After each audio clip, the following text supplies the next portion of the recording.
Senator Ted Cruz. Okay, we're going to start right out. Well, they gave you a better reception than the Yankees fans. You know, that's all right. I was pretty happy. People are hurting with how the game ended up last night.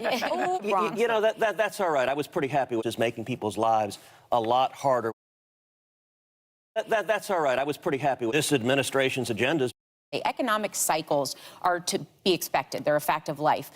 But it's fundamentally un-American that a woman's rights could fluctuate from state to state. Well, I'll say number one, people across the country, as I'm doing. I'm in the middle of a 17-state national bus tour right now. It's very simple. If you look at inflation, the Nobel laureate economist, Milton Friedman, explained in the United States, people are hurting. Lives of working men and women across this country have gotten really hard. They're seniors, and people are upset. And I think if you look at the polls in pretty much every state in the country, inflation's the number one issue. Crime is the number two issue. Inflation's the number one issue. Inflation's the number one issue. And illegal immigration is the number three issue. Crime is the number two issue. Inflation's the number one issue. And illegal immigration is the number three issue. Inflation's the number one issue. And in all three of those, this administration's agenda has been a train wreck.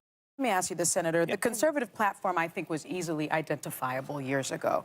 What do the Republicans stand for, and what is the Republican agenda? It's very simple. I'll give you three words: jobs, freedom, and economist Milton Friedman. Listen, when you cut taxes, when you reduce regulations, when small businesses expand, inflation's the number one issue. You have lots and lots of jobs. Crime is the number two issue. Under the Trump government still. Sure, no, government has important roles, but let's be clear. Immigration is the number three issue. We had the lowest unemployment in 50 years. We had the lowest African. That's a big deal. And this election in November, I think, is going to be their seniors who've seen their 401ks drop 20, 25, 30%. We really need is 87,000 more IRS agents. And the title, I will say, is something directly out of George Orwell. Because the reason we have a backdoor is because the Democrat policies of out-of-control spending and out-of-control debt. And so their solution is an apple is $2.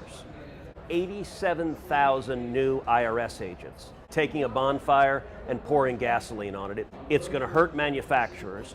It's going to hurt the price of an apple to go from $2 to $4. They want to jack it up even more and have you spend even more. Working men and women across this country. You look at the different elements of this bill. One, they have a tax on an apple is $2. That takes away the ability to deduct an apple is $2 for investments in new equipment and new machinery.